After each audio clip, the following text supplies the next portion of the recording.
আজ আমরা আবার কোথায় ক্রিকেট টুর্নামেন্ট দেখতে এসেছিলাম, আর এসে এমন কি বা হলো যার কারণে আমরা রেগে মেগে বাড়ি চলে যাচ্ছি। তো চলো পুরো ঘটনাটা তোমাদের আমি প্রথম দিয়ে বলি। হ্যালো বন্ধুরা, আজ আবারও চলে যেটা নতুন স্যাড়াভাঙা ব্লগ নিতে। এখন যাবো আমরা জলায়, কারণ আজ হচ্ছে আমাদের জলায় ক্রিকেট টুর্নামেন্ট। আর এখন ঘড়িতে বাজ দিয়ে প্রায় 1টা। আর আমরা এত লেট করে যাচ্ছি কারণ হলো আমরা 15 মিনিট আগে একটা সেই ঘুম মেরে উঠেছি। আর এত লেট করে উঠেছি কারণ কাল ছিল আমাদের একটা কালী পুজো বাড়ির নিমন্ত্রণ, যেখানে আমরা ভোরবেলা বাড়ি ফিরেছি। তাই এসে ঘুমিয়ে টুমিয়ে আমরা যাবো এখন মাঠের দিকে। তো চলো এখন বেরোনো যাক। তো বেরিয়ে পড়েছি এখন আমরা জলার উদ্দেশ্যে। আকাশের অবস্থা দেখতে পাচ্ছ ফুল কালো আছে, মানে ফুল একদম জোশ আছে, শুধু জোশে জলটা না মেরে দিলেই হলো। আর আমাদের বাড়ি দিয়ে জলায় যেতে সময় লাগে বেশি থেকে বেশি হলো 2 থেকে 3 মিনিট। তো চলেছি যখন আমরা জলায় এসে আমার চক্ষু তো চাঁদে, কারণ মাঠে একটাও ছেলে নেই, একটাও টিম নেই। মানে এই মাঠে যে খেলা হচ্ছে দেখে বিশ্বাস করা যাবে না, মানে শুধু বাচ্চারা নিজেদের মধ্যে ভাগ করে গেছিল। আমি তো ভাবলাম টুর্নামেন্টই বন্ধ হয়ে গেছে। তারপরে শুনলাম যে মাঠে টিম আসে না বলে এখনো খেলা শুরুই হয়নি। তো মাঠের একটা ধার করে আমরা বসে বললাম কিছুক্ষণের জন্য। আর কিছুক্ষণ পরে দেখি একটা টিম মাঠে এসেছে। তো দেখা যাক এখন কতক্ষণের মধ্যে ফার্স্ট খেলা শুরু হয়।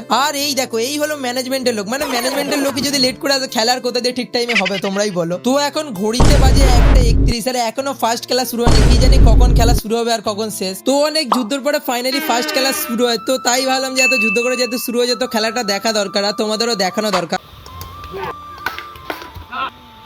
তো ফার্স্ট টিম তুফান লেভেলের একটা ব্যাটিং শুরু করে। কি জানি ব্যাটিং করে কত রান টার্গেট দিল, কিন্তু খেলা দেখতে মজা আসছিল। তো তারপর সেকেন্ড টিম ব্যাটিং এ নামলো। তো দেখা যাক এরা কি করে। তো সেকেন্ড টিমও খুব ভালো টক্কর দিয়েছিল, কিন্তু লাস্ট ওভারে 3 রানের জন্য এরা হেরে যায়। তো কখন সেকেন্ড খেলা শুরু হবে তার কোনো ঠিক নেই। তাই আমরা রেগে মেগে বেরিয়ে পড়লাম বাড়ির দিকে। আর আজকে ব্লগটা আমরা এখানে শেষ করছি। দেখা হচ্ছে খুব তাড়াতাড়ি আরো কোনো নতুন স্যাড়াভাঙা ব্লগ নিয়ে। ততক্ষণের জন্য টাটা।